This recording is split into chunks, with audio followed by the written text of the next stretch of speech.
Bonjour à tous. Sans toutefois tarder, je vais d'abord commencer par me présenter comme je suis modérateur de cette première table ronde. Je me présente et après je présenterai la table ronde et les intervenants. C'est Frère Mickey, comme disait Alfonso tout à l'heure. Frère Mickey, je suis franciscain, donc habitant de cette maison qui nous accueille. Je suis docteur en philosophie, enseignant à l'Institut catholique de Paris, en Martinique et au Congo-Kinshasa. Je suis particulièrement intéressé par cette thématique pour notre table ronde, un discours de haine, analyse et ampleur du phénomène. Parce que dans deux de mes publications, tout à l'heure, Monseigneur, vous avez cité René Girard. Je fais une thèse sur René Girard, la violence chez René Girard. Et dans un autre livre particulièrement, la philosophie de l'interculturel, discours et méthode, j'ai forgé un concept que j'ai essayé de meubler autrement comme philosophe, c'est la xénoculturophobie. La xénoculturophobie, ce concept, je lui ai donné le sens de la peur qui se traduit par le discours et les actes de haine contre l'étranger et sa culture. C'est pourquoi je me disais, à entendre les intervenants que je vais vous présenter tout à l'heure, je suis en attente, je suis beaucoup intéressé par ce que vous aurez à nous partager pour essayer d'enrichir et de mûrir mes recherches sur cette question. Donc je vais présenter la table ronde, l'objectif et les différents intervenants et la modalité pratique que nous allons suivre pour cette première table ronde. Le discours de haine est en augmentation dans le monde entier et peut inciter à la violence, peut saper le vivre ensemble et la tolérance. L'intérêt de cette table ronde est qu'elle sera introductive de la journée et pourra ainsi poser les bases de la discussion et les enjeux avec trois intervenants dont les approches sont apparemment différentes mais très très complémentaires, comme nous allons le vivre. Chacun des intervenants aura entre 15 à 20 minutes et à la fin de ces trois interventions, nous aurons un échange. C'est pourquoi je vous demande à chaque fois qu'ils auront à parler, vous notez les questions, parce qu'on aura à prendre la série de 5 questions à la fois pour essayer d'échanger avec vous. La première intervention porte sur les fondements sémantiques et historiques des discours de haine, contexte et décryptage. Ce sera présenté par Abdelkader, qui est vice-président de la Conférence mondiale des religions pour la paix, comme il nous l'a dit tout à l'heure. Ce discours de haine, comme philosophe, je me demande, est-il figé? A-t-il évolué dans le temps? Est-ce que vous avez quelques détails concrets qui montrent son évolution? Est-ce qu'il y a des mutations pour ce concept ou cet ensemble de concepts, discours de haine? Voilà, donc je pense que dans votre approche sémantique et historique, j'espère que vous aurez à nous en parler un peu plus.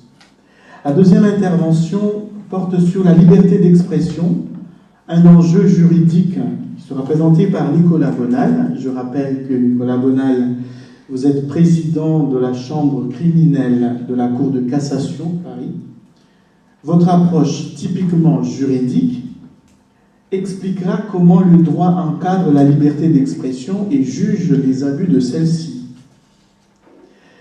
Il serait intéressant, c'est mon attente, de voir aussi comment la jurisprudence a évolué sur ces questions, puisqu'une société se comprend aussi à travers l'évolution de sa justice. La justice est-elle plus répressive, plus compréhensive? Y a-t-il de nouvelles notions, de nouvelles décisions qui font évoluer la manière de juger? Je pense qu'en philosophie de droit, je ne suis pas spécialiste du tout, mais je m'attends à des réponses certainement à ces questions que je me pose. La troisième intervention porte sur les politiques publiques développées par le gouvernement pour lutter contre le discours de haine et sa mise en œuvre par la DICRA, l'intervention de Laurence Villette-Richard. Je rappelle, Laurence, que vous êtes conseillère pour la justice et les relations internationales à la DICRA. Votre approche évoquera les dispositifs que la France met en œuvre pour lutter contre les discours de haine sous le prisme de haine en ligne. Tout à l'heure, Monseigneur Bert, vous parliez d'Internet, réseaux sociaux, des nouvelles technologies. Nous aimerions également savoir quelles sont les dispositions prévues par les deux plans nationaux de lutte contre le racisme, l'antisémitisme et les discriminations liées à l'origine. Le premier plan, je rappelle, c'est 2018-2021 et le deuxième plan 2023-2026. Et à ce propos, si vous avez encore un peu de temps, nous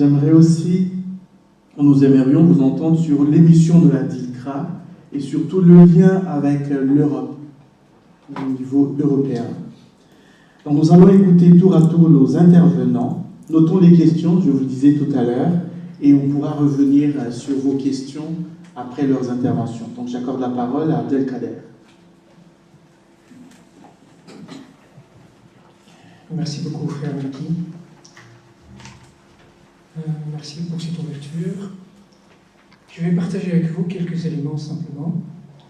Dans ce premier discours de la journée, ce sera surtout pour installer un champ commun dans lequel nos amis intervenants vont pouvoir introduire leurs spécificités, leurs spécialités et leur expertise.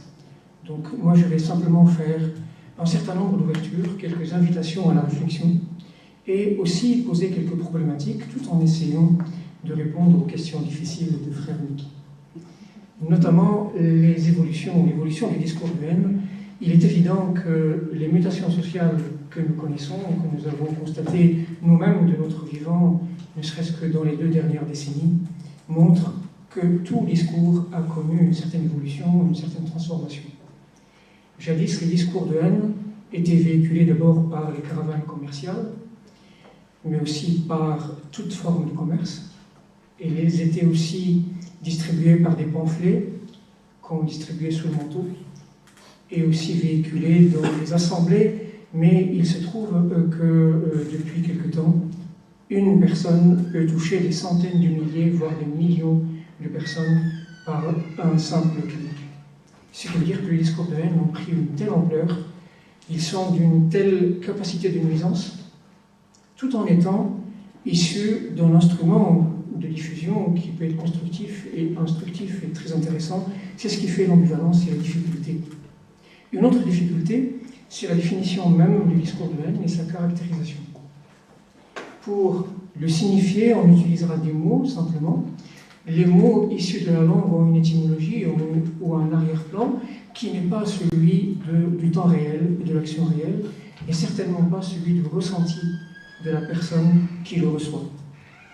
Je vais vous montrer quelques éléments. Plutôt qu'une réflexion simplement philosophique, je vais vous montrer des éléments concrets. D'abord de ce qu'on a vu quelque temps dans l'histoire, mais aussi de ce que les grandes institutions du monde nous proposent à ce sujet. Quels sont leurs engagements et quelles sont leurs propositions et comment d'abord ils caractérisent le discours de haine et comment ils disent elles-mêmes, bien qu'elles soient réceptacles et détentrices de pouvoir universel, je le dis entre guillemets, eh bien elles n'ont même pas la possibilité et la capacité de préciser et de définir et de sectoriser le discours de haine. Je vais vous montrer simplement quelques éléments. Dites-moi si vous m'entendez bien. Voici une première approche. Ça, c'est le tout dernier, La Croix l'Hebdo, un article de Frédéric Boyer. Vraiment le tout dernier qui est apparu à côté de la plaque. Je précise qu'aucun de nous ici n'est à côté de la plaque. Nous sommes tous là pour construire quelque chose ensemble.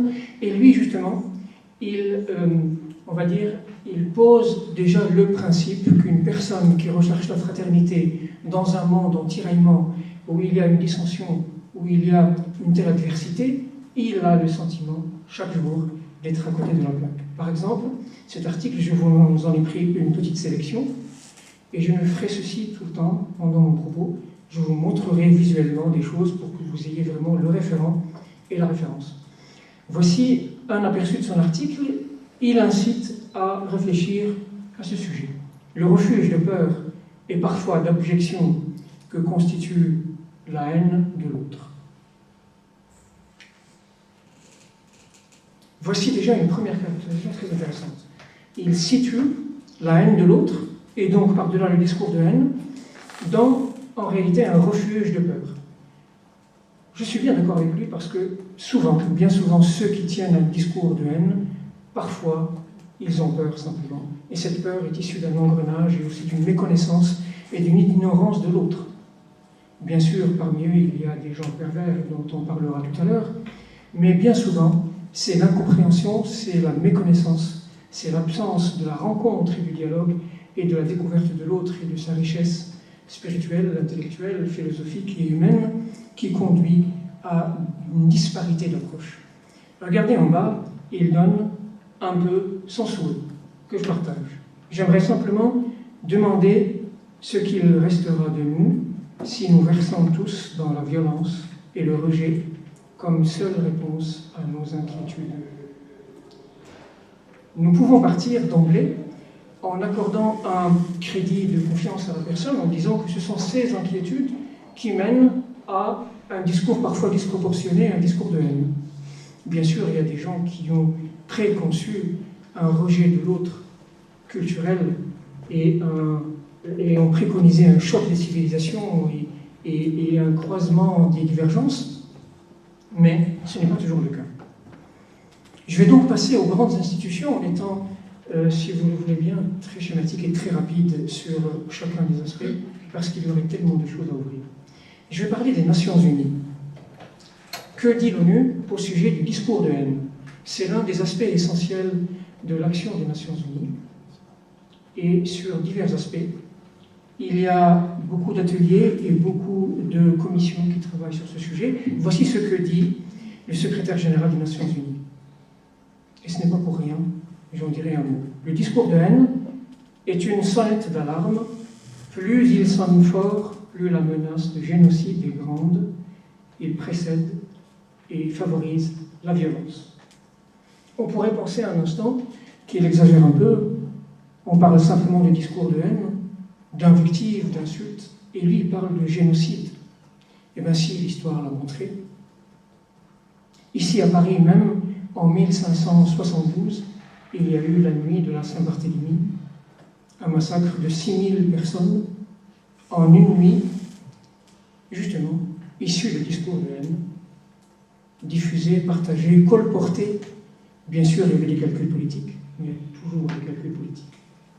Seulement l'humain est effacé, et l'on voudrait que l'humain soit au centre, plutôt que des calculs et de l'instrumentalisation. Oui, le discours de haine précède et favorise la violence, et dans l'histoire, il y en a eu. Il y en a eu à Damas, par exemple, en 1860. Il y avait un pogrom contre des chrétiens, fait par des musulmans extrémistes, par une faction. Heureusement, il y avait au moins un musulman avec ses amis qui sont sortis aux abords de la ville pour protéger les chrétiens et les accueillir et les préserver contre les pogroms qui étaient perpétrés contre eux. Donc le discours de haine peut générer de très graves conséquences. Et au XXe siècle, nous savons tous ce que les discours de haine des années 30 ont provoqué quelques années plus tard. Si nous parlons de 50 millions de morts en Europe, le discours de haine y était pour beaucoup. Voici ce que disent les Nations Unies. Entre autres, je fais juste une petite sélection, simplement pour vous donner un aspect. Même si vous ne pouvez pas lire de loin tout le texte, je vous donne juste quelques extraits pour que vous ayez simplement une vision globale. Le discours de haine, un phénomène en augmentation partout dans le monde. Oui, cher Meki, il y a une mutation sociale. Le discours de haine est en augmentation partout dans le monde parce qu'il utilise des canaux maintenant qui lui permettent de devenir exorbitant. Et parfois exorbitant en vie humaine. Voici une première tentative de définition qui montre déjà que c'est difficile de le caractériser. Le discours de haine incite à la violence et sape la cohésion sociale et la tolérance. L'effet dévastateur de la haine n'est malheureusement pas nouveau. Effectivement, il va loin dans l'histoire. Ici, une tentative de le définir. On va voir après quelques autres tentatives. Son ampleur, son impact sont aujourd'hui amplifiés par les nouvelles technologies de communication, au point que le discours de haine, y compris en ligne, est devenu l'une des méthodes les plus fréquentes pour propager une rhétorique et des idéologies qui divisent à l'échelle mondiale et menacer la paix. Je profite de cet instant pour dire que le discours de haine peut s'adresser à celui qui est tout proche, celui le voisin, celui qui vit dans la même rue, dans la même ville, qui partage la même citoyenneté, mais il peut aussi toucher les gens à l'autre bout du monde et générer parfois des dissensions fraternelles au sein de l'humanité et générer des guerres fratricides. Si j'ai le temps, tout à l'heure, je vous montrerai au moins un discours de Daesh, qui est un groupe terroriste dont vous avez entendu parler, et qui, à partir d'une instrumentalisation des textes, fait un discours de haine atroce et qui génère vraiment une forme d'endoctrinement de jeunes qui montent justement dans l'action. Ici, par exemple, les Nations Unies montrent qu'elle a une stratégie et un plan d'action pour la lutte contre les discours de haine, ce qui veut dire que notre intérêt aujourd'hui, en nommant notre journée les discours de haine, ce n'est pas fortuit. C'est que les Nations Unies le caractérisent comme étant un aspect essentiel de leur action. D'ailleurs, ici, on montre dans le 2e paragraphe que l'ONU a une longue histoire de mobilisation du monde contre la haine de toutes sortes. Je vais vous montrer au moins quelques implications des Nations Unies avant de passer à l'UNESCO, puis au Conseil de l'Europe, et on verra d'autres aspects aussi. Voici ce qu'on propose. Simplement un flash. Une stratégie et plan d'action des Nations Unies pour la lutte contre les discours de haine. D'abord, on tente de le définir, tellement c'est difficile philosophiquement et même de façon épistémologique, de l'isoler dans le concept de nos concitoyens et de dire ceci est un discours de haine, ceci ne l'est pas nécessairement. C'est tellement difficile que les Nations Unies en sont encore à mettre un point d'interrogation pour essayer de nous rapprocher de ce concept. Regardez, bien qu'il n'existe pas en droit international de définition du discours de haine et que la qualification de ce qui doit être considéré comme haineux soit sujette à controverse, l'ONU définit le discours de haine comme tout type de communication, qu'il s'agisse d'expression orale ou écrite, ou de comportement constituant une atteinte, ou utilisant un langage péjoratif ou discriminatoire à l'égard d'une personne ou d'un groupe, en raison de son identité, en d'autres termes de l'appartenance religieuse, de l'origine ethnique, de la nationalité, de la race, qu'on pourrait mettre entre guillemets, de la couleur de peau, de l'ascendance, du genre, et bien d'autres choses. En réalité, on met le discours de haine dans une enveloppe qui inclut toute atteinte à la personne et au groupe d'individus. On verra après que lorsqu'on a un discours de critique, même véhément et même violent, contre un État, ce n'est pas un discours de haine. Contre une institution, ce n'est pas un discours de haine. Par exemple, les Nations Unies, on pourrait dire que c'est une boîte sans intérêt et sans pouvoir et que donc ce n'est pas un discours de haine tant qu'on s'attaque à un État ou à ses institutions ou à son administration ou à ses bureaux, y compris les Nations Unies ou d'autres organismes. C'est simplement les atteintes à l'individu ou à un groupe d'individus. On verra après que même attaquer tout un peuple, et même en visant le caractère national, ce n'est pas considéré comme un discours de haine, parce que c'est l'individu qui est réceptacle du discours de haine. Regardez, le droit international n'interdit pas les discours de haine en tant que tels, c'est très intéressant, mais plutôt l'incitation à la discrimination, à l'hostilité ou à la violence. Donc le discours de haine en tant que tel n'est pas incriminé dans le droit, c'est plutôt ses conséquences, c'est ce qu'il provoque, ce qu'il engendre, c'est-à-dire l'incitation à la discrimination. C'est d'ailleurs la caractérisation et et notre ami à côté nous en dira bien davantage et plus précisément. C'est l'incitation à la discrimination qui est retenue comme un critère ou comme un chef d'accusation et non pas le discours de haine en tant que tel.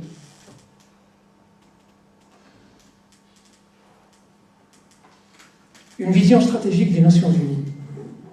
Une vision stratégique qui inclut des États, qui inclut des ministères, qui inclut des institutions étatiques, tellement c'est difficile de mettre en place quelque chose, et c'est encore en cours et en atermoiement, mais ils essayent. Regardez, la stratégie et le plan d'action des Nations Unies pour la lutte contre les discours de haine vise à donner au système des Nations Unies la marge de manœuvre et les ressources nécessaires pour lutter contre les discours de haine, c'est-à-dire qu'ils se propagent tellement et d'une façon tellement fulgurante que les Nations Unies tentent simplement d'institutionnaliser une action commune entre les 194 États membres.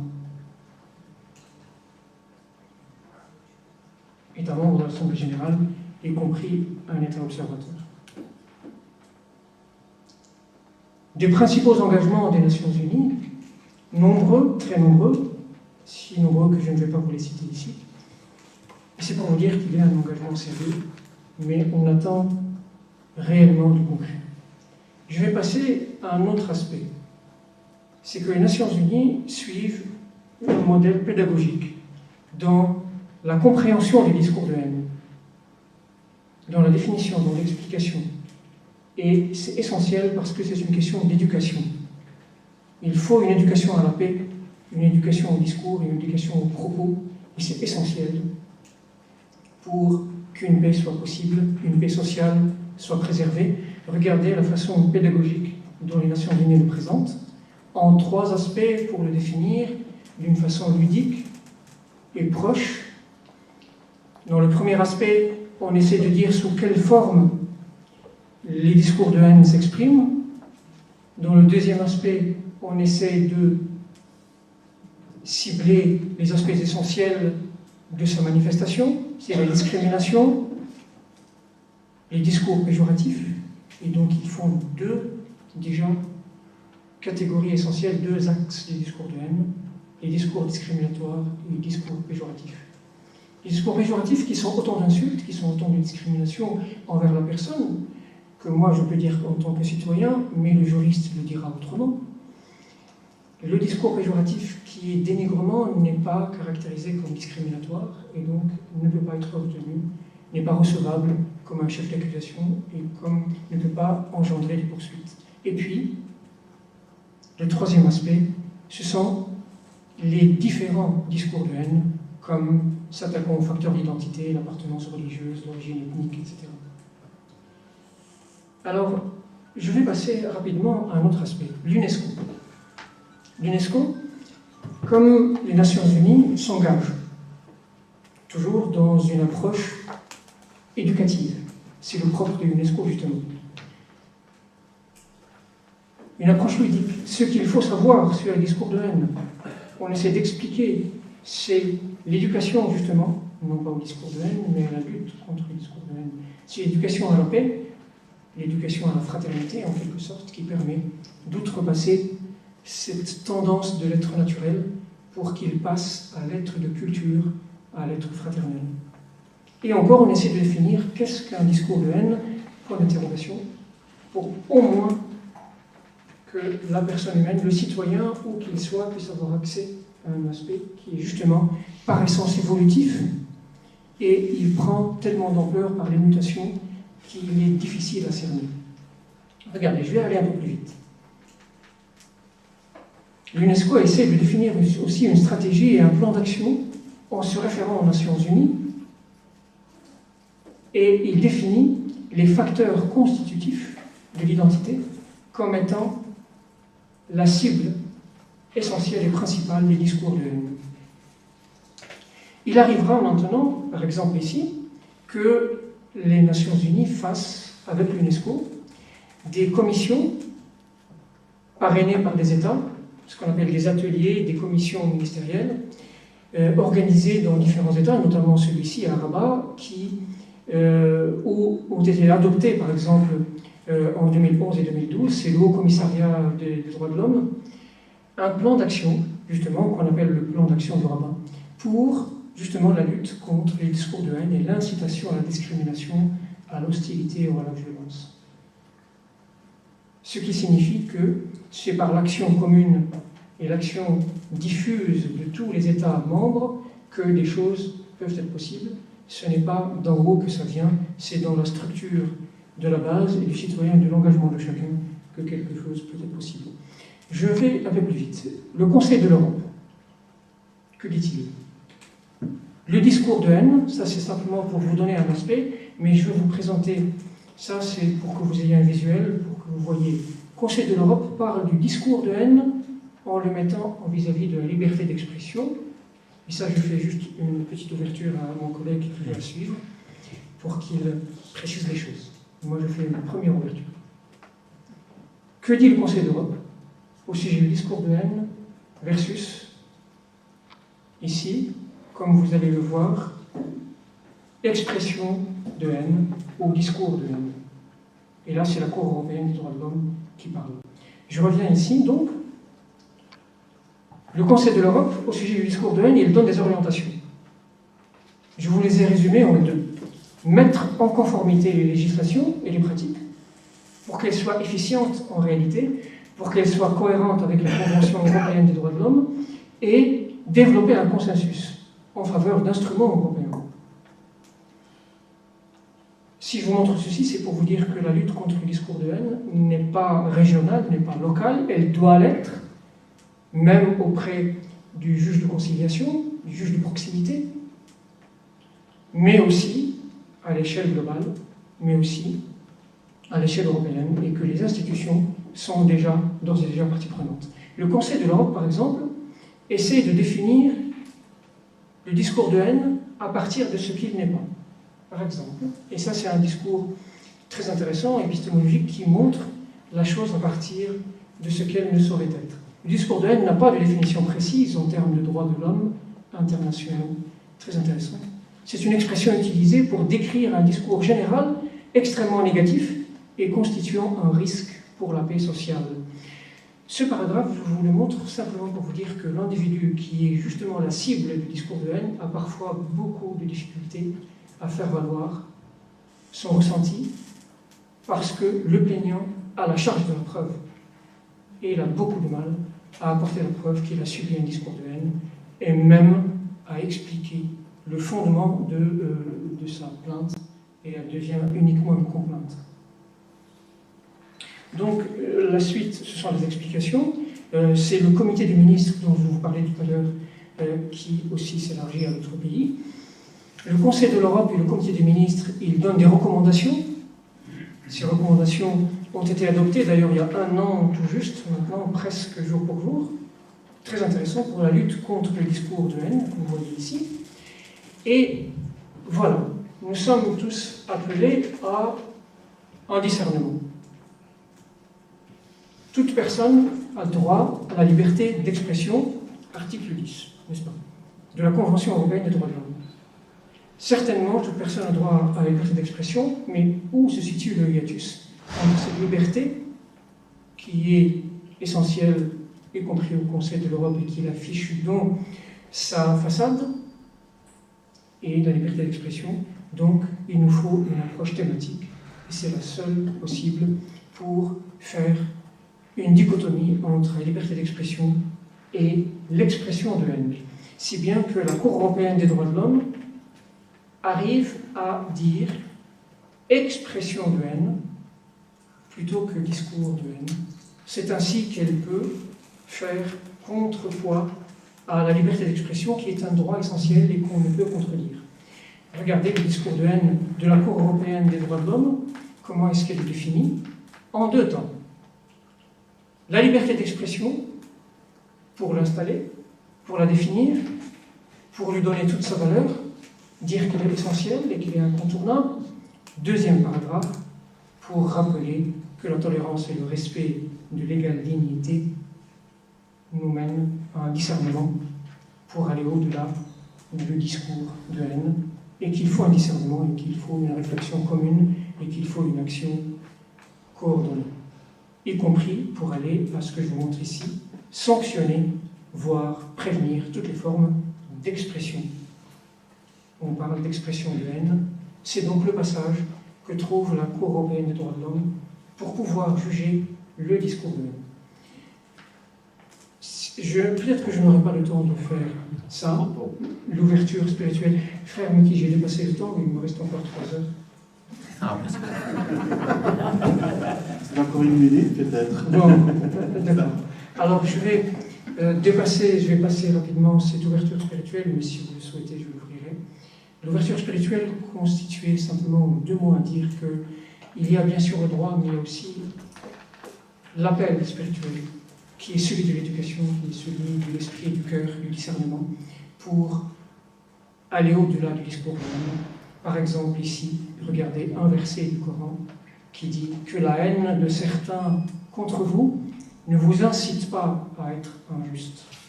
Pratiquez l'équité. Ça veut dire que même quand on a subi la haine de l'autre, même quand on a été objet d'invectives et d'insultes, nous devons rester équitables et que la haine que l'on a subie ne nous incite en aucun cas à être injuste. Donc je vais passer toute cette partie pour aller vers la conclusion. Vous voyez, je vous avais préparé beaucoup de versets pour vous dire 2 mots, que le pape François s'est engagé en rédigeant le document humain, le document pour la fraternité humaine, pour la paix mondiale et la coexistence commune, à double voix, à double écriture avec un musulman, pour dire justement dans les lignes de ce document que c'est l'instrumentalisation des textes qui a conduit au discours de haine et qui conduit à la violence, et non pas nos sources spirituelles et théologiques qui sont sources de haine. Il l'a confirmé dans son encyclique Fratelli Tutti, tous frères, pour dire justement, ce sont les violences qui sont inhérentes à la personne humaine et qui sont celles de ses intérêts politiques et économiques qui nous conduisent à un discours de haine exacerbé et qui nous mènent à faire contrepoids négatif à la fraternité. Voici les documents sur la fraternité humaine. Regardez, Pierre Claverie, qui était martyr justement d'un discours de haine, devenu bienheureux, avait dit des choses tout à fait fraternelles, tout à fait humaines. Le discours de haine ne l'a pas préservé. Il l'a payé de sa vie. Le fait de s'être engagé fraternellement et de rester là où il y avait menace sur lui, eh bien, le discours de haine est aveugle et il ne préserve personne. Christian de Chargé de même. Il avait dit de si belles choses que je vous montre comme ça en passant. Et même dans ses chapitres et dans ses discours, il faisait une lectio divina autant de la Bible que du Coran. Cela n'a pas préservé, le discours de haine est aveugle et il est impitoyable. Et c'est ensemble que nous pouvons le dépasser. Je ne vous montre donc pas la proclamation de Daesh, parce qu'elle est tellement haineuse que ce n'est pas le propos. J'arrête simplement par ceci que je montre très souvent à chaque fois que j'en ai l'occasion, et il y a encore 3 mois je l'ai montré à des amis. Ceci, c'est une calligraphie que j'aime beaucoup, et qui dit, je vous le lis, elle est en miroir et elle est symétrique, et c'est la beauté qui montre la fraternité. Elle dit, les croyants sont comme un édifice, ses composantes se soutiennent les uns les autres. Un édifice, comme une cathédrale, ne se tient que lorsque ses composantes sont solidaires, et si on enlève un pilier, l'édifice s'écroule, et les croyants de toute communauté, je vais aller plus loin, les humains sont d'une fraternité telle qu'ils sont comme un édifice, et l'humanité ne peut fonctionner que si toutes ses composantes sont solidaires, se soutiennent, sinon l'édifice s'écroule. Voilà, frère Emile. Merci.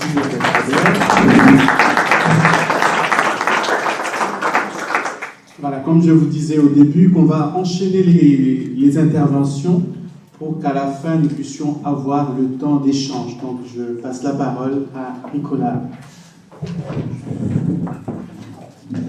Merci beaucoup. Bon, je pense qu'on m'entend comme ça. Merci, c'est très gentil. Merci beaucoup. Bonjour à tous. Je suis très heureux d'être ici et mon intervention vient d'être fraternellement et efficacement préparée par mon voisin.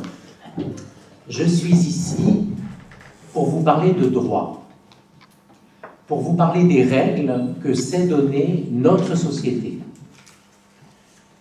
Et c'est tout l'intérêt, mais aussi toute la limite de mon intervention. J'aurai l'occasion d'y revenir. Et effectivement, depuis ce moment fondateur qu'est la Révolution française, notre société, la première des règles qu'elle s'est donnée, c'est celle, effectivement, de la liberté, et spécialement de la liberté d'expression. Et dans un langage qui finalement n'a pas pris une ride, la Déclaration des droits de l'homme et du citoyen de 1789, elle proclame la libre communication des pensées et des opinions comme le bien le plus précieux de l'homme. Et elle ajoute que chacun peut parler, écrire, imprimer, on dirait aujourd'hui sans doute utiliser Internet, librement. Et elle prévoit, et c'est vraiment le cadre est ainsi très, très clair, elle prévoit une limite, la possibilité de devoir répondre de l'abus de cette liberté, une limite qui doit être déterminée par la loi. Un cadre très, très, très clair. Un cadre auquel se rajoute la Convention européenne des droits de l'homme dont vient de parler mon voisin et son article 10, qui proclame lui aussi la liberté d'expression et de communication, et qui précise que les limites qui peuvent être posées doivent être nécessaires dans une société démocratique à la préservation d'un certain nombre d'intérêts et de valeurs que le texte énumère. Liberté, possibilité, limitée, de limite, pardonnez-moi, de cette répétition. Là, encore une fois, il s'agit de la loi.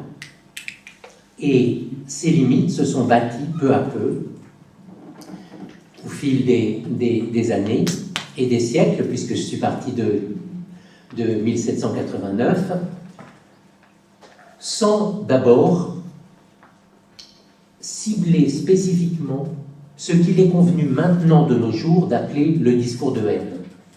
Ces limites, c'était classiquement ce qu'on appelle en droit de la presse l'injure et la diffamation, mais je ne suis pas là pour vous faire un cours de droit de la presse, même si c'est dans la mesure où j'ai eu l'honneur de présider pendant 8 ans la chambre spécialisée du tribunal de Paris, sans doute que je suis là ce matin. Pas donc de protection spécifique de ce que maintenant on classe sous une catégorie qui n'est pas une catégorie juridique, là encore mon voisin l'a très bien dit, celle des discours de haine. C'est venu très tardivement finalement. Au tournant du 19e et du 20e siècle, lorsque l'antisémitisme, pensons à l'affaire Dreyfus, la haine des immigrés, pensons aux propos tenus sur les Italiens, les Polonais, que sais-je encore, se déchaînent, il n'y a pas de protection particulière et pas de répression particulière de propos, de discours qui pourraient viser spécifiquement ces communautés et ces personnes en fonction non pas de ce qu'elles ont fait, mais de ce qu'elles sont, de leur identité. Ça n'est finalement que très tardivement, juste avant la Deuxième Guerre mondiale, que naît un embryon de répression systématique, de répression spécifique de ces discours qui visent une personne à raison de son identité, de sa nation, de son ethnie, de sa race ou de sa religion. Évidemment, cette tentative sera emportée par la Deuxième Guerre mondiale et elle n'est évidemment, vous l'imaginez aisément, pas mise en œuvre dans l'État français mis en place à Vichy. Il faudra attendre 1972 pour que le texte fondateur qui limite la liberté d'expression, à savoir la loi du 29 juillet 1881 sur la liberté de la presse, intègre des infractions spécifiques protégeant les personnes et les groupes de personnes à raison de leur origine, de leur appartenance ou de leur non-appartenance à une ethnie, une nation, une race ou une religion. On adapte les infractions existantes, dont je vous avais déjà parlé, de diffamation et d'injure, en les réprimant plus fortement lorsqu'elles visent ces personnes protégées que je viens d'énumérer, et on crée une nouvelle infraction, la provocation à la discrimination, à la haine ou à la violence envers une personne ou un groupe de personnes définies, comme je viens de le dire. Une nouvelle étape sera franchie en 2004, si mes souvenirs sont exacts, je n'ai jamais la mémoire des chiffres, lorsque d'autres groupes protégés seront définis par la loi, et lorsque les trois infractions que je viens d'évoquer, diffamation, injure, provocation à la haine, la discrimination ou la violence, vont être aussi réprimées lorsqu'elles sont prononcées à l'égard d'une personne ou d'un groupe de personnes à raison de son sexe, de son orientation sexuelle, de son identité de genre, dira un peu plus tard la loi, ou de son handicap. Voilà les textes du droit français que l'on peut considérer comme réprimant le discours de haine. Et j'en reviens à la logique que j'ai exposée au début de mon propos. Ce sont des exceptions à un principe qui est celui de la liberté. Et le droit est à cet égard frustrant. Les associations antiracistes ont coutume de dire « le racisme est un délit ». Je crains qu'elle n'ait pas tout à fait raison.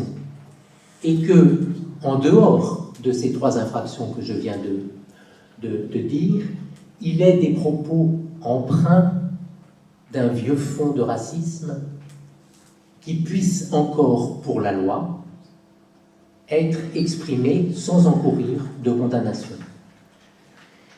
Et je suis heureux d'être dans cette enceinte où je pourrais, sans craindre que l'on me reproche de mélange des genres, citer alors ce qui me semble-t-il être le décalage fondamental entre le droit qui pose des limites, mais des limites limitées, je reprends mon pléonasme, ma répétition de tout à l'heure, et les nécessités de la vie en société. Et je ne peux pas ne pas penser à la parole de l'apôtre Paul lorsqu'il dit « Tout est permis, mais tout n'est pas utile ». Le droit réprime un certain nombre de propos. Ça n'est pas parce que certains autres ne sont pas réprimés qu'ils sont pour autant utiles, mais ça n'est pas au droit de le dire et au juge de le dire. Voilà donc les textes. Très rapidement maintenant, leur mise en œuvre. Leur mise en œuvre, elle passe traditionnellement par le procès. Un procès encadré dans des règles procédurales strictes qui ont été instituées par la loi précisément pour protéger la liberté d'expression. Une de ces règles, c'est celle de la courte prescription, dont vous avez peut-être entendu parler, qui était de 3 mois et dont on a bien compris que c'était très compliqué au regard des nécessités de la répression du discours de haine, de sorte que depuis plusieurs années, elle a été prolongée à 1 année. Mais c'est encore très court, si l'on songe que le droit commun, c'est 6 années. D'autres règles procédurales, mais évidemment, je passe. Donc, le cadre d'un procès où il est reproché à une personne d'avoir tenu un discours qui rentre dans l'une des catégories, et encore, on doit définir laquelle de ces catégories, dans l'une des catégories que j'évoquais à l'instant. Un procès public devant le juge pénal, puisque c'est une des particularités du droit français qui accorde toujours à la loi pénale une importance symbolique particulière. C'est une des particularités du droit français d'avoir fait de ces discours de haine une infraction pénale qui d'ailleurs peut être punie d'1 an d'emprisonnement et 45 000 € d'amende. Autant dire que c'est très lourd. Autant dire aussi que c'est l'occasion de débats passionnants mais difficiles. Parce que, encore une fois, la limite à fixer pour la loi entre la libre expression d'un débat démocratique au sein d'une société démocratique et le discours de haine, cette limite n'est pas aisée à franchir. Et c'est le rôle n'est pas aisé à définir, pardonnez-moi. Elle est malheureusement aisée à franchir. Ce lapsus est terrible. Cette limite est donc difficile à définir, et c'est au juge de la définir, au juge dans le cadre de ce procès et puis de l'exercice des voies de recours jusqu'à ce que l'affaire soit éventuellement soumise à la Cour de cassation dont j'ai l'honneur de présider depuis quelques mois la chambre criminelle. Ce travail du juge, il est très difficile. Il lui faut ménager la possibilité d'un débat sur des grands sujets de société, et il lui faut en même temps être en mesure de réprimer les propos lorsqu'ils constituent une des infractions que j'ai évoquées, et spécialement celle de provocation à la haine, à la discrimination ou à la violence envers une personne ou un groupe de personnes. Et c'est une nuance que j'apporte au propos de mon prédécesseur, ou un groupe de personnes, à raison donc de cette origine ou de cette appartenance ou non-appartenance à une ethnie, une race. La loi de 1881 dit encore race, alors que notre droit généralement maintenant dit prétendue race, ayant bien pris en compte que ce concept ne veut pas dire grand-chose, pour ne pas dire qu'il ne veut rien dire. Donc une ethnie, une race, une nation ou une religion. Ménager la possibilité d'un libre débat, par exemple, sur la place de l'immigration dans notre société, les mérites comparés des religions, que sais-je encore. Je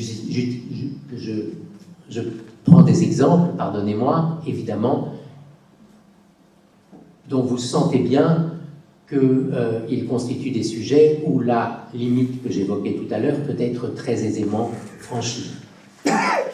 Mais le juge tente de ménager la place de cette libre expression sur des sujets d'intérêt général, des sujets de société. C'est un exercice très, très délicat, et pour répondre à l'invitation qui m'avait été faite de tenter de dégager des évolutions jurisprudentielles, j'en évoquerai une seule. La provocation à la discrimination, est-ce que ça consiste seulement à tenir des propos qui sont de nature à donner aux personnes une image, donner à ceux qui les écoutent, une image péjorative, pour reprendre un des adjectifs que vous avez utilisés, d'une personne ou d'un groupe de personnes définies comme je l'ai dit tout à l'heure? Ou doit-il s'agir de propos qui appellent expressément à la discrimination, la haine ou la violence? Le juge a toujours hésité entre ces deux définitions, et soucieux de protéger la liberté d'expression et d'interpréter strictement, parce que c'est un des grands principes du droit pénal, la loi lorsqu'elle institue une infraction pénale, il se dirige majoritairement, depuis une bonne dizaine d'années, vers une conception exigeante. Ne peuvent être punis comme provocation à la haine, à la discrimination ou à la violence raciste, par exemple, que des propos qui appellent explicitement à la haine ou la discrimination ou la violence, avec quand même l'absence de naïveté du juge, qui sait lire des appels implicites. Il ne suffit pas, on n'exige pas pour condamner quelqu'un qu'il dise publiquement « mettons tous ensemble les Juifs, les Arabes, les Noirs ». Je parle crûment parce que c'est ainsi qu'il parle crûment. Dehors. Non, on a pu approuver des condamnations qui disaient la justice, la police sont impuissantes, les Juifs, les Arabes, les Noirs tiennent le dessus du pavé, ils prennent le pouvoir, nous serons bientôt réduits à un rôle d'esclaves, et la justice et la police sont impuissantes. Si ce n'est pas un appel implicite à remplacer la justice et la police, alors là, les juges seraient idiots. Un autre exemple, avant de conclure,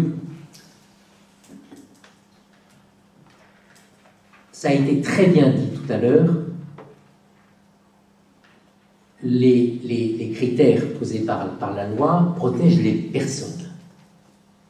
Et elles protègent les personnes à raison, par exemple, de la religion. Mais, on le sait bien, il est quelquefois des façons de s'exprimer qui sont très claires pour ceux qui les écoutent, mais qui tentent de contourner l'interdit. Il est du ressort de la libre expression de critiquer la politique d'un État. On peut critiquer librement la politique du gouvernement de l'État d'Israël. On peut remettre en cause une idée et un grand principe politique comme le sionisme. Tout cela peut se discuter. Mais évidemment, user de cette liberté pour écrire sioniste et penser juif de façon tellement claire que tout le monde comprend juif, que tout le monde comprend qu'on veut dire juif, eh bien, là non plus le juge n'est pas naïf.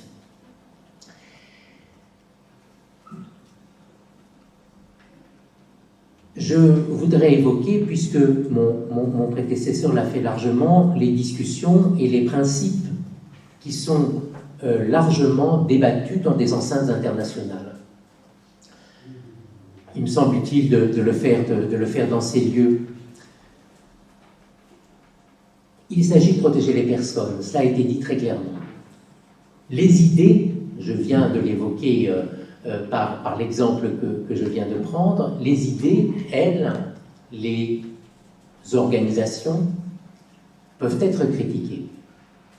Souvent, ces dernières années, dans les enceintes spécialisées de l'ONU, il a été suggéré qu'à côté de la protection des personnes, on crée ce que, dans ces débats-là, on appelle la répression de la diffamation des religions. Ça n'est pas du tout le droit français, et je tenais à le dire. On peut critiquer une religion, mais on ne peut pas diffamer, injurier ses adeptes parce qu'ils sont adeptes de cette religion ou provoquer à la discrimination à raison de l'appartenance religieuse. Ce sont des débats, donc vous le voyez, qui irriguent notre société et aussi les instances internationales. Mais je vous ai parlé du droit et de sa mise en œuvre complexe à travers le procès. Évidemment, lorsqu'on parle d'Internet, le procès de presse, avec toutes ses garanties et toute sa complexité, et l'exercice des voies de recours. Cela reviendrait à vider la mer avec une petite cuillère. Il est là pour fixer des cadres, pour donner des grandes lignes, de façon emblématique pour condamner des personnes qui ont franchi les limites, y compris lorsqu'elles sont médiatiques et accueillies dans tous les médias. Mais ensuite, il faut passer le relais à l'éducation, à la prévention. Ce sont les limites de l'action judiciaire telle que je viens de l'évoquer, et je pense que ça permettra largement de passer à l'intervention suivante. Merci.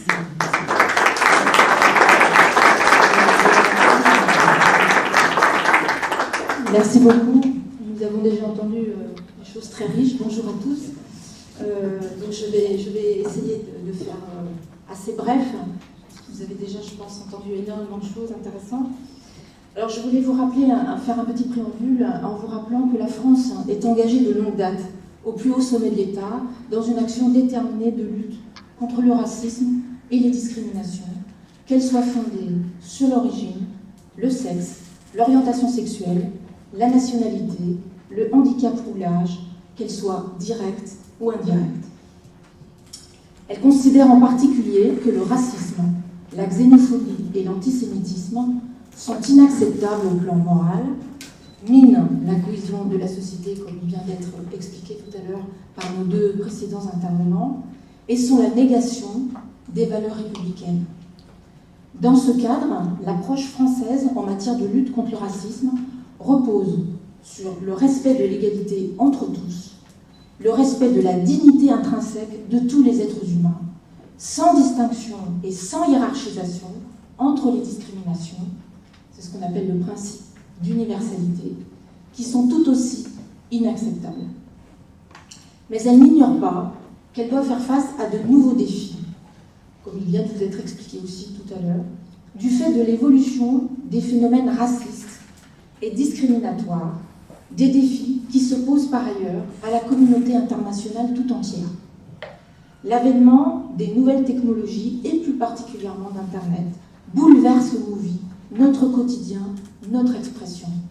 Internet est devenu, et vous le savez bien, je pense, à travers simplement l'usage qu'en fait vos proches, est devenu un lieu de vie et d'interaction permanente avec les autres, ainsi qu'une zone de non-droit et de tous les droits, y compris celui de pouvoir nuire à autrui en toute immunité grâce à l'anonymat.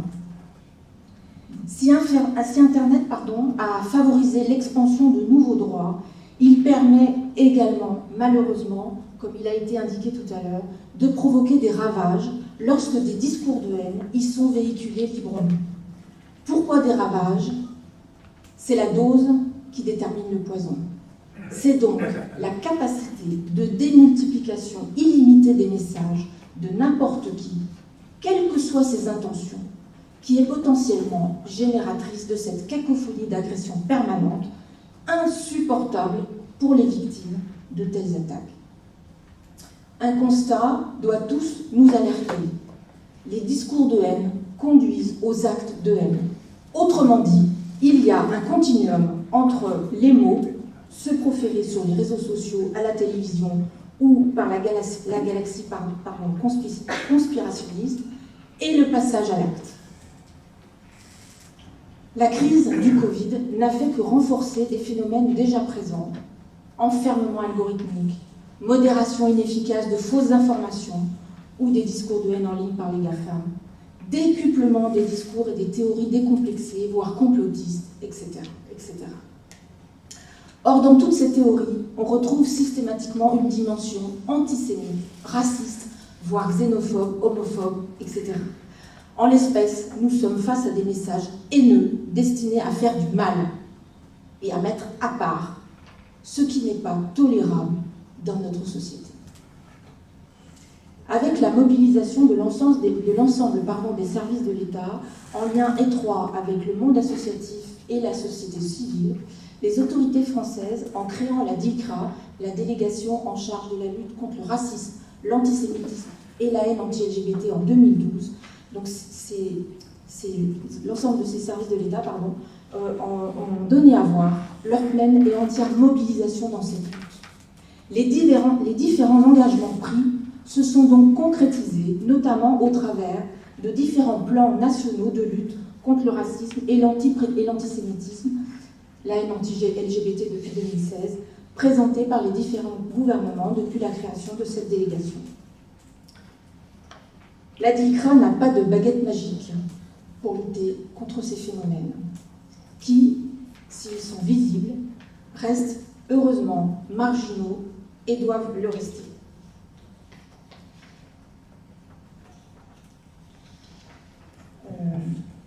Je vais maintenant donc m'employer à vous développer plus en détail les différents plans. Je crois que j'ai un peu mélangé mes feuilles et je m'en excuse. Les différents plans qui sont déployés par la délégation. Voilà.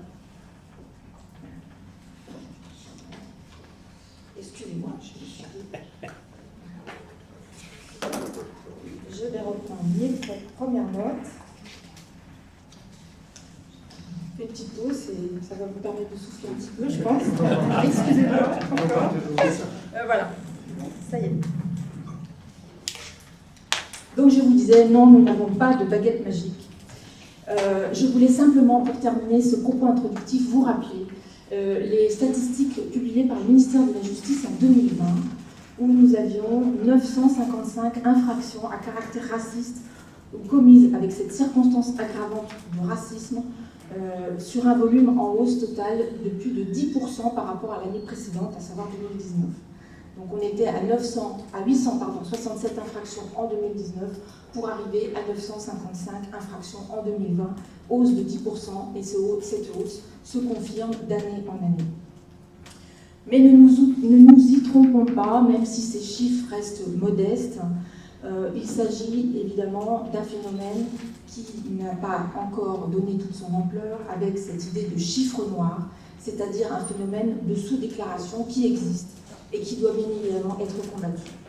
Donc pour le coup, là, je vais vous présenter, dans le cadre de ces combats qui sont menés par le gouvernement, un certain nombre de dispositions à travers donc, ces plans dont je vous parlais tout à l'heure. Le premier plan qui est venu à échéance, je vous en parlerai un tout petit peu parce que donc il s'est terminé en 2023 et que vous avez peut-être eu connaissance du lancement du prochain plan, du nouveau plan qui a été donc annoncé par la Première ministre le 30 janvier dernier, et je m'attacherai plus particulièrement à vous développer un petit peu les mesures qui sont mises en place dans le cadre de ce plan. Mais je vais donc déjà vous brosser un petit peu ce qui a été élaboré pour que vous ayez connaissance d'un certain nombre d'outils qui existent maintenant désormais dans le cadre du précédent plan, donc du plan 2018, 2020, 2021. Alors, je vous fais un bref rappel sur les objectifs de ce plan en matière de lutte contre la haine en ligne, évidemment, puisque le plan est bien plus étoffé, mais je m'attacherai à garder uniquement ce focus lutte contre la haine en ligne. Donc, il s'agissait de construire un cadre juridique européen de responsabilité de plateformes numériques pour que les contenus haineux, racistes et antisémitisme puissent être repérés et puissent être supprimés. Il s'agissait également d'éduquer et de responsabiliser contre la haine sur Internet. Il y avait également des objectifs d'éducation, on parlait tout à l'heure, mon collègue parlait tout à l'heure de prévention, des objectifs d'éducation évidemment très importants au niveau de l'éducation nationale, puisqu'il s'agissait d'avoir, avec l'éducation nationale, un certain nombre d'objectifs d'amélioration de la réponse de l'institution scolaire, d'accompagnement des équipes éducatives confrontées à ces difficultés, le renforcement de la prévention des phénomènes de racisme et d'antisémitisme dans l'enseignement supérieur. Vous avez peut-être entendu parler il n'y a pas très longtemps d'un certain nombre de grandes écoles où il y a eu des affaires d'antisémitisme et de racisme entre les élèves. Voilà, donc il y a une préoccupation très importante qui avait été déjà, à partir de 2018, mise en place dans le cadre de ce plan. Il s'agissait aussi de protéger les citoyens et d'accompagner les victimes. Comment? Eh bien, en comprenant mieux ces victimes, en assurant l'effectivité de la sanction, avec la création notamment de réseaux d'enquêteurs et de magistrats spécifiques, des magistrats donc, qui avaient la particularité d'avoir une formation spécifique en matière de discrimination, formés donc particulièrement à la haine, notamment à la haine en ligne. Et il s'agissait également de pouvoir continuer un certain nombre de formations, j'en parlerai tout à l'heure, puisque c'est un petit peu ce que l'on développe au sein de la DILCRA, donc de continuer un tout petit peu ces formations, et notamment la formation en formation initiale au sein de l'école de police, et en formation continue également, en proposant aux policiers, aux forces de sécurité intérieure d'une façon générale, et également aux magistrats, un certain nombre de formations dans le cadre de leur formation continue tout au long de leur carrière. Il s'agissait aussi de renforcer et d'améliorer le recueil et la diffusion de données statistiques sur le racisme, l'antisémitisme, et de mettre en place des formations spécifiques et qui regroupaient les différents agents des fonctions publiques en charge de ces questions. Enfin, un dernier objectif, et puis j'arrête parce que je vais vous donner des éléments plus concrets maintenant. Il s'agissait d'investir de nouveaux champs de mobilisation, de favoriser l'orientation des victimes, l'accès aux droits, de mobiliser la culture contre le racisme et l'antisémitisme, de renforcer également la visibilité de la diversité dans la communication et les médias, et enfin de renforcer la coopération internationale, je finirai par là tout à l'heure, je vous en parlerai un petit peu, et les échanges de bonnes pratiques. Alors, comme évoqué en introduction, la libération des discours de haine sur Internet a rendu plus que jamais nécessaire une adaptation de la réponse des autorités publiques, et comme l'a rappelé le Premier ministre lors du comité interministériel sur l'égalité et la citoyenneté le 6 mars 2015, la violence des mots ne doit jamais être sous-estimée. C'est pourquoi, dans ce cadre, et à travers le plan et les quelques dispositions que je vous ai présentées, les pouvoirs publics ont essayé de mettre en place un certain nombre d'éléments et d'outils dont je vais maintenant un petit peu, que je vais vous énumérer. D'abord, la France a fait évoluer son cadre législatif. Mon collègue vous parlait tout à l'heure. Il nous a présenté un certain nombre d'infractions. Avec la loi de 2017, nous avions également la loi Avia du 24 juin 2020 et la loi du 24 août 2021. Je vous en parlerai tout à l'heure, puisque ces lois ont mis en place, la loi Avia un petit peu de façon moindre, puisque le Conseil constitutionnel avait censuré un certain nombre de dispositions, mais cette loi avait tout de même prévu la création du pôle national de lutte contre la haine en ligne. Je ne sais pas si vous connaissez ce pôle qui se situe au parquet, dans la juridiction parisienne, donc au sein du parquet de Paris. Ce pôle est dédié justement à cette lutte contre la haine en ligne, et il faut savoir ce pôle a une compétence nationale. Je voulais aussi vous parler de la création de la plateforme Pharos, qui existe depuis évidemment un certain nombre d'années, mais dans le cadre du plan, la plateforme Pharos, qui est une plateforme de signalement de faits racistes et xénophobes sur Internet, a vu de nombre d'améliorations, puisqu'elle a vu augmenter le nombre de ses membres avec une circulation plus facile de l'information entre les services d'enquête, etc. Donc voilà, pour vous dire qu'un certain nombre d'objectifs qui avaient été fixés dans le plan, concrètement, ont vu une réalisation sur le terrain par ces quelques exemples que je viens de vous donner. Une dernière chose, parce que quand on parle d'un phénomène, il faut toujours un peu avoir des éléments statistiques. L'idée aussi, c'était d'affiner les outils statistiques en vue de bâtir un référentiel commun aux données justice-police, car évidemment, il s'agit de mettre en commun les moyens entre la justice et la police pour pouvoir mieux faire face à ces phénomènes racistes, discrimination raciale, et de façon à avoir une action beaucoup plus efficace. Voilà, je ne veux pas être trop long parce que je ne sais pas au niveau du temps où j'en suis. J'ai encore quelques... Ah oui, d'accord. Alors je vais passer très vite parce que j'avais encore beaucoup de choses à vous dire. Dans le cadre de ce plan 2018-2020 qui était très riche, alors je vais énumérer un certain nombre de dispositifs qui ont été mis en place de façon assez rapide pour pas non plus allonger trop mon propos. Je voulais signaler donc la création des plateformes de pré-plainte en ligne, que vous pouvez trouver sur Internet. Donc n'importe qui peut aller sur ces plateformes. La création d'une plateforme interne entre les services de sécurité, les forces de sécurité intérieure, de sites qui s'appelle Signal Discret et Stop Discret. Ce sont des plateformes qui sont faites, qui ont été destinées aux agents de la police nationale et de la gendarmerie nationale, de façon à mettre en place un dispositif d'alerte et d'écoute traitant des situations susceptibles de constituer des discriminations donc en interne au sein de la police ou au sein des forces de gendarmerie. Voilà, je vais très vite pour finir sur ce premier plan qui s'est donc achevé en 2020. Et je voulais juste aborder rapidement, pour que vous sachiez qu'il existe également, même s'il touche à sa fin et qu'il est en cours de réécriture, je voulais vous parler du plan de mobilisation contre la haine et les discriminations anti-LGBT. Ce plan a été mis en place à partir de 2020, présenté par Mme Moreno, à l'époque ministre de l'Égalité et de la Diversité, avec comme priorité la lutte contre les actes et les discours de haine, spécifiquement sur ces discriminations anti-LGBT. Alors, je fais très vite et je voulais vous parler du dernier plan pour peut-être ensuite terminer sur la DICRA, comme vous l'aviez annoncé, et sur un petit peu nos différentes compétences. Ce plan, le troisième plan, qui vient d'être annoncé par notre Première ministre, le 30 janvier dernier, comporte un certain nombre d'objectifs stratégiques. Je voulais vous les énumérer puisque ce sont des objectifs stratégiques qui sont en cours de déploiement. Donc ce sont vraiment là des nouveaux éléments et des nouveaux outils sur lesquels nous sommes en train de travailler.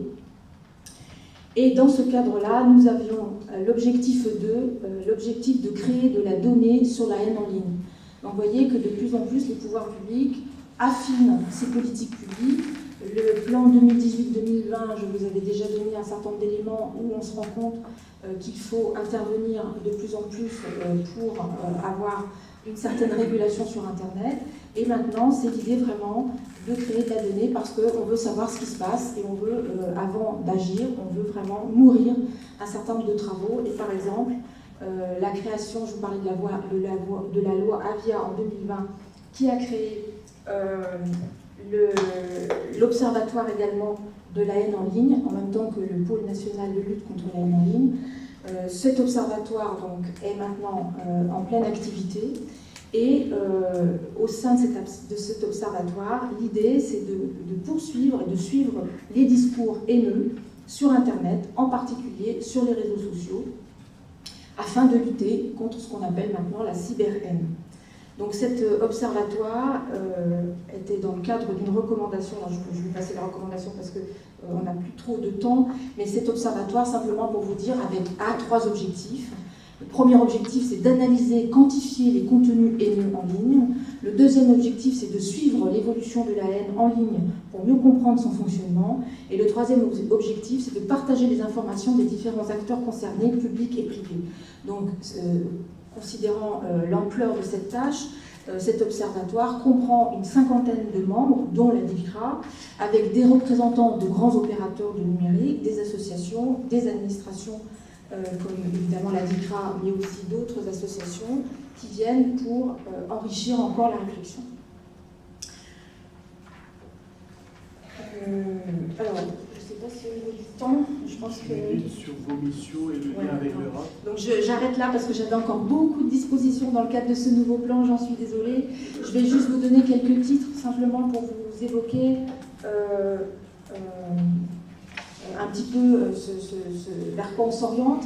C'était l'idée aussi de former, on est vraiment au cœur maintenant de cette idée de mieux former les agents publics, formation initiale mais également formation continue. De plus en plus on se rend compte que oui, les formations initiales sont importantes, mais quand les jeunes sortent des écoles et qui sont en fonction, il faut aussi faire ce qu'on appelle des piqûres de rappel. Donc voilà, c'est vraiment un pôle qui va entre 2023 et 2026 je pense, vraiment se développer énormément avec beaucoup d'actions de formation. Pour vous donner juste un petit exemple au niveau de ce que la DICRA peut proposer, notamment aux magistrats, puisqu'on a une action de formation qui va être proposée le 22 mai, donc c'est la semaine prochaine, aux magistrats des ressorts de la Cour d'appel de Versailles et de Paris. C'est l'idée donc de les emmener dans un lieu de mémoire. Là, on sera sur le MAGE, le musée d'art et d'histoire d'art et d'histoire du judaïsme, pardon. Et donc, dans ce cadre-là, au sein de ce prestigieux musée, eh bien, nous avons la visite du musée, nous avons la visite d'une synagogue et nous avons des spécialistes de l'histoire du judaïsme qui interviennent donc au service de nos collègues qui sont inscrits sur cette formation. Voilà, pour vous donner un exemple très précis de ce qui peut être fait et très concrètement des actions qui sont faites sur le terrain. Je vais donc très très vite, juste pour finir, pour vous dire que tous ces plans s'inscrivent dans le cadre de différentes recommandations, notamment de la CNCDH, la Commission nationale de consultative, merci, c'est le mot que je cherchais, merci beaucoup, consultative des droits de l'homme. Donc voici une des recommandations, je voulais juste vous la citer, alors je vais très très vite. Il s'agissait pour elle de recommander au gouvernement de faire de la lutte contre le racisme et l'antisémitisme une problématique prioritaire en France, tant dans la politique publique que dans les discours politiques, et d'obtenir l'investissement et la mobilisation de l'ensemble des ministères. Je vais faire ma transition avec ça pour vous parler très rapidement de la DICRA. Cette DICRA, donc cette délégation, l'ensemble des ministères, comment on peut faire? Eh bien, grâce, je vous l'ai dit tout à l'heure, elle a été créée en 2012, elle est placée sous l'autorité des services de la Première ministre, et donc grâce à cela, nous avons une action en interministériel qui nous permet évidemment d'accéder et d'avoir des dialogues avec la totalité des ministères, mais également avec plus de 1000 associations, parce qu'il faut savoir que nous sommes en interaction en fait entre les institutions publiques et ces associations avec lesquelles nous avons un dialogue et des rapports constants de façon à pouvoir faire remonter des éléments de terrain, notamment dans les plans dont je vous ai parlé tout à l'heure, et de pouvoir aussi intégrer un certain nombre de remarques fort pertinentes parfois de ces associations pour pouvoir faire évoluer un certain nombre de choses et un certain nombre de dispositifs tels que je vous les ai rappelés tout à l'heure. Alors une dernière chose, donc cette délégation, nous sommes très peu nombreux dans cette délégation, mais ce qu'il faut savoir c'est qu'elle est unique au monde parce qu'il n'y a pas un seul pays qui possède un tel outil, à savoir qui s'intéresse à la fois à la lutte contre le racisme, à la lutte contre l'antisémitisme et à la lutte contre la haine anti-LGBT. Et ça, c'est un vrai avantage parce que nous avons, comme je vous l'ai rappelé tout à l'heure, nous avons une vision globale de lutte contre les discriminations. J'en parlerai peut-être tout à l'heure, ça n'a pas forcément été évoqué, mais par exemple, sachez qu'au niveau européen, l'Union européenne a des coordonnateurs, mais qui sont spécialisés sur la lutte, par exemple, sur l'antisémitisme. Ils ne font que des actions en matière de lutte contre l'antisémitisme. En France, nous avons, je vous l'ai dit tout à l'heure, opté pour un choix différent. Et donc, cette délégation est, encore une fois, unique au monde. Et je pense que beaucoup de pays, parfois, quand on en discute, même si ce n'est pas toujours dit tout à fait comme ça, peuvent un peu nous envier par rapport à ça. Voilà, je termine pour dire qu'à la tête de cette délégation, nous avons un préfet. Actuellement, c'est une préfète, Madame Sophie Élyséon. Et nous avons un champ d'action dans le cadre des plans dont je vous ai parlé tout à l'heure, mais aussi un champ d'action, et là je fais ma transition avec le niveau européen, je vais très très très vite, puisque nous intervenons aussi dans un certain nombre de groupes de travail, tant au niveau de l'UE, de l'Union européenne, qu'au niveau du Conseil de l'Europe, aussi évidemment d'autres instances, mais je n'en parle pas parce qu'on n'a pas trop le temps. Je voulais simplement vous dire, mon collègue parlait tout à l'heure du mot race. Je voulais simplement vous faire part de mon expérience lorsque j'ai fait partie d'un groupe de travail au sein de la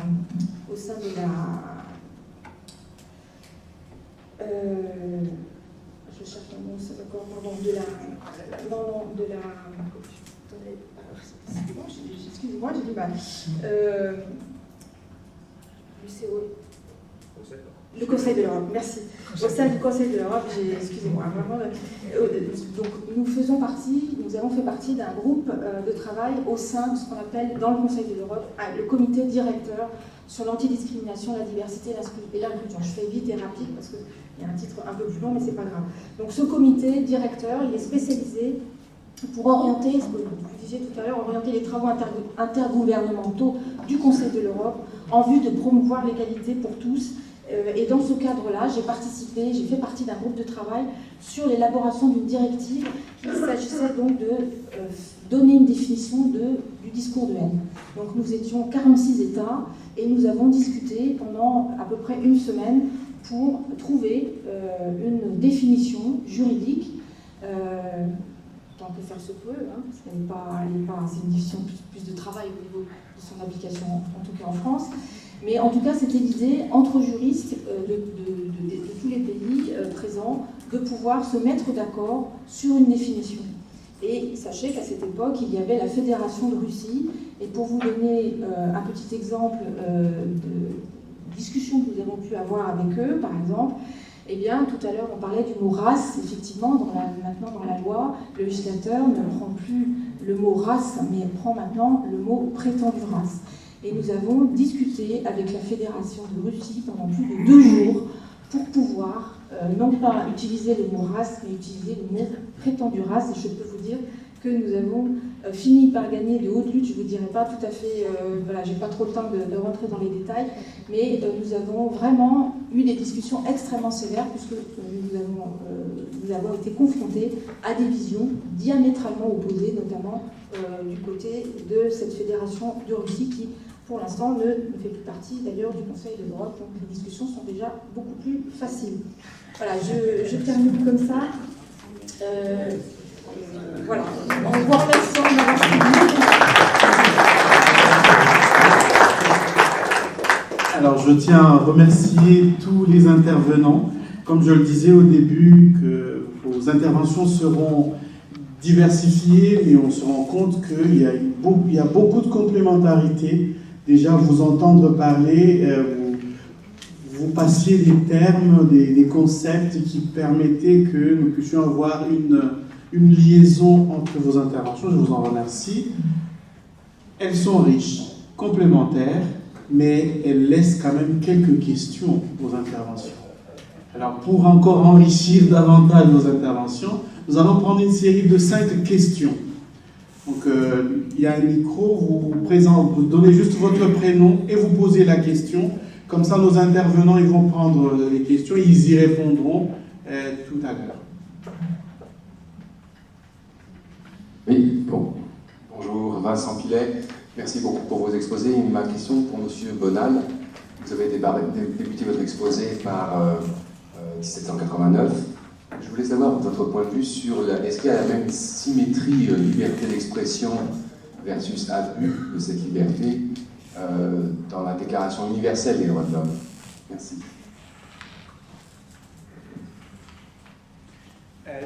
On va changer de côté, on prend aussi de ce côté-ci. Oui, allez-y.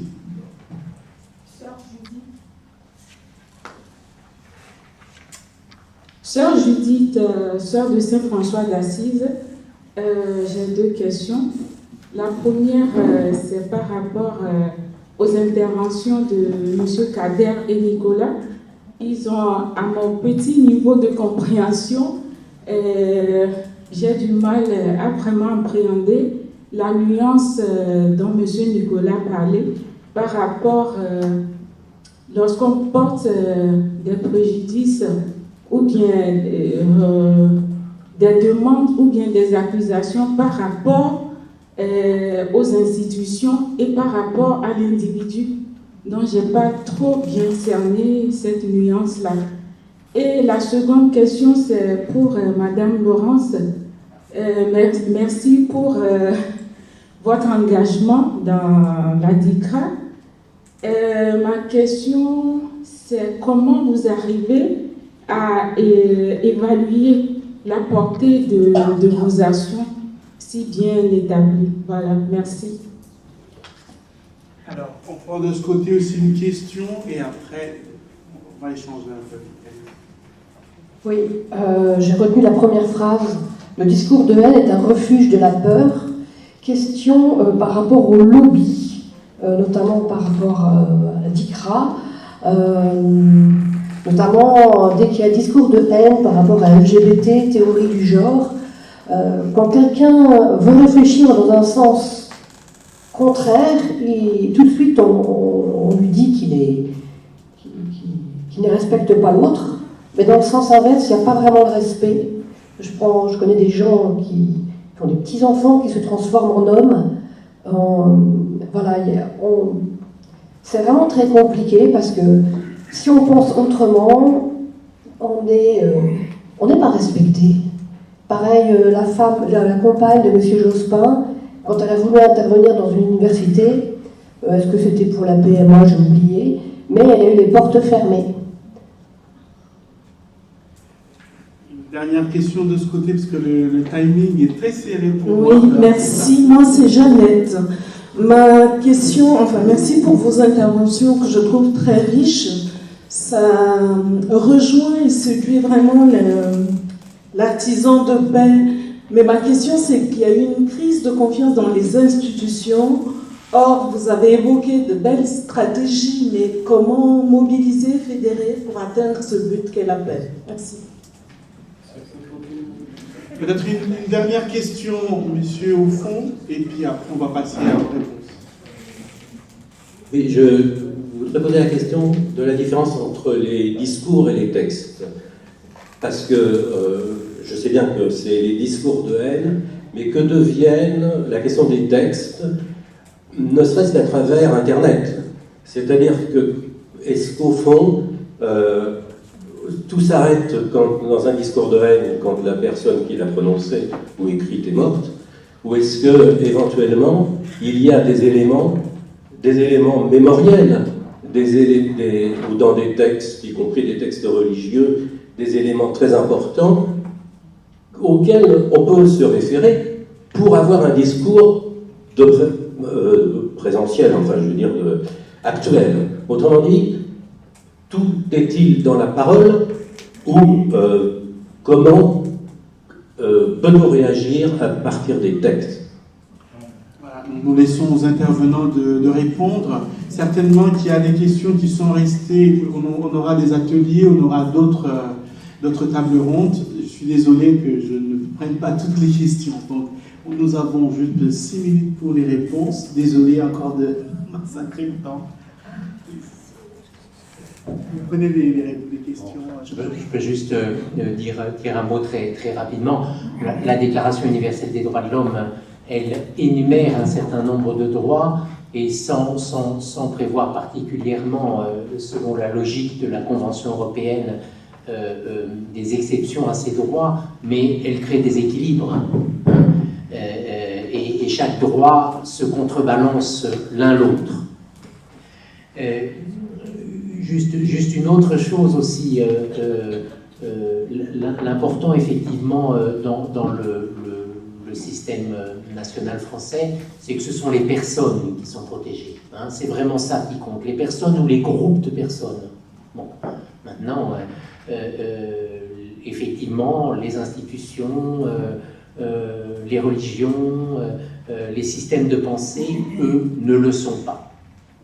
C'est la distinction que l'on peut faire. Et une dernière chose, parce que je n'aurai pas une réponse complète à la dernière question qui a été posée, mais lorsque l'on dit discours, on évoque tous les modes d'expression de la pensée, hein, que ce soit oral, écrit, que le support en soit Internet, que l'on soit non pas dans ce café du commerce global, mais dans un vrai café du commerce, et qu'on commence à s'échauffer un peu, et que là aussi on peut dépasser les limites, et on parle publiquement, et tous les supports d'expression publique de la pensée peuvent être le véhicule de ce discours de haine. Voilà les quelques observations très techniques que je pouvais faire. Merci beaucoup. À mon tour, j'abonde dans ce sens, c'est qu'il s'agit d'expression de haine, et toute forme d'expression est prise en compte. C'est pour ça que la caractérisation qui a été souvent retenue, c'est l'expression de haine, qu'elle soit orale, écrite, visuelle, que ce soit un dessin d'immigrants ou autre chose. Comme vient de dire M. Bonal, l'administration, pour simplifier, ce n'est pas l'individu. L'administration peut être vilipendée, elle ne peut pas se prévaloir pour mettre une personne devant la justice. Par exemple, un État ou une administration, si l'on revient à une guerre qu'il y a eu en ex-Yougoslavie, par exemple la crise de la Bosnie, si une personne dit la Serbie était un État raciste et discriminant, cet État ne peut pas s'en prévaloir pour mettre une personne devant la justice. C'est un État et cette administration étatique ne peut pas. Par contre, si on stigmatise les personnes comme individus, comme citoyens de cet État en tant que tels, eux peuvent se prévaloir en tant qu'individus de dire qu'ils ont été discriminés par un propos de haine. Voilà. Je me confirme que la crise de confiance est un vrai problème et que justement que la confiance passe par l'éducation à la fraternité. C'est ce qui nous permet de dépasser certains clivages et certaines dissensions. Juste pour compléter, je n'ai pas eu le temps de vous donner finalement cette définition qui avait été retenue dans le cadre de cette recommandation au Conseil. Je vous le dis simplement le début, c'est tout type d'expression qui incite à, promeut, diffuse ou justifie la violence, la haine ou la discrimination, etc. à l'encontre d'une personne. Donc tout type d'expression, en tout cas au niveau européen, on s'est mis d'accord sur cette définition en expliquant le discours de haine par tout type d'expression. Voilà, juste pour compléter. Par rapport aux questions qui m'ont été plus directement posées, oui, vous avez raison, évidemment, les politiques publiques doivent faire l'objet d'une évaluation et à cet égard, dans le nouveau plan 2023-2026, vous pouvez bien évidemment le trouver en ligne, notamment sur notre site, la DILCRA, vous pouvez le consulter. Je vous y invite d'ailleurs, c'est l'idée de prévoir un certain nombre d'éléments d'évaluation, de laisser une place à ces évaluations, de permettre à toutes ces actions qui sont énoncées, de leur permettre d'être évaluées, et avec ce qu'on appelle des recueils d'indicateurs, où chaque ministère va faire parvenir un certain nombre de données qui vont être recueillies de façon à ce qu'ensuite on puisse faire un bilan et qu'on puisse voir ce que ça a donné, si ça a été efficace, pas efficace, etc. Juste pour vous donner un exemple, en ce moment, je participe avec le ministère de la Justice au niveau de la Direction des Affaires civiles et du Sceau à l'évaluation d'une disposition qui concernait la loi J21 concernant la procédure de modification du sexe à l'état civil.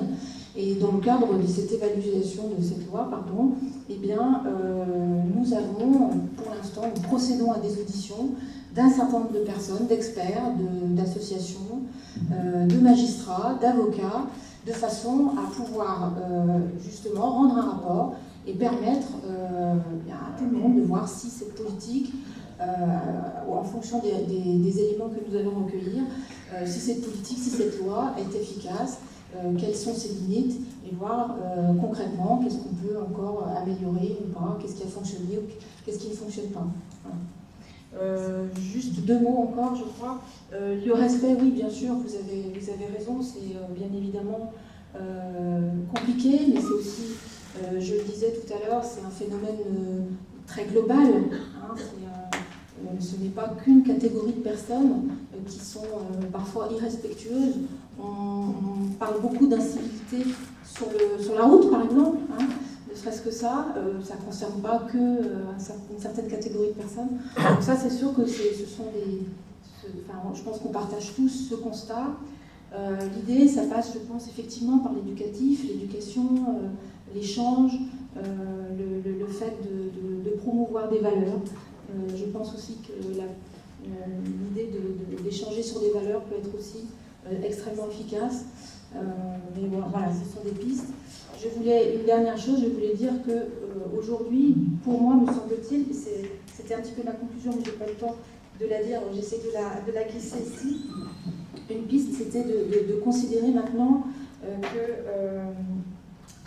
l'objectif a vraiment, l'état de droit pardon, a vraiment comme objectif de dicter et d'appliquer des normes qui concilieront au maximum, et je pense que c'est un petit peu au travers de ce qu'a développé mon collègue, c'est un petit peu cette idée-là qu'il a voulu développer, qui concilieront au maximum toutes les libertés qui sont possibles pour tous les individus dans le respect de la sécurité et de l'intégrité de tous.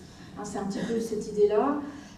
Et si l'espace donc intangible d'Internet n'était ni plus ni moins qu'un espace social. En fait, c'est ça l'idée. Merci. Frère Niki, si vous permettez, je voudrais juste demander une précision à Nicolas Bonin, si c'était possible. Oui, très très vite. Si par exemple on parle de la crise au Rwanda, du génocide au Rwanda, et qu'on parle des deux peuples Tutsi et Hutus, est-ce qu'une personne peut dire, par exemple, les Tutsis sont racistes ou bien les Hutus sont racistes? Là, on désigne un groupe d'individus en ciblant en fait chacun d'eux. Est-ce que c'est un propos qui est retenu comme étant discriminatoire envers des individus, un groupe d'individus comme tel? Cela peut l'être, oui. Il y a eu un auteur français qui a écrit un livre, un journaliste, Pierre Péan, pour ne pas le nommer, il est mort. Il a été poursuivi pour des passages de ce livre, il a été poursuivi dans la mesure où ces passages imputaient effectivement aux Tutsis d'être des menteurs, des manipulateurs. Voyez-vous, c'est la beauté du procès de presse, c'est que je ne suis pas capable de vous dire comment ça s'est terminé. Parce que j'ai le souvenir de la poursuite, je n'ai pas le souvenir de son issue. Mais un groupe de personnes, et donc un groupe national, peut éventuellement, là il s'agissait de diffamation à raison de l'appartenance à une ethnie. Et techniquement, c'est possible, effectivement, c'est tout à fait possible, et je crois bien que ça a dû se terminer par une condamnation. Alors,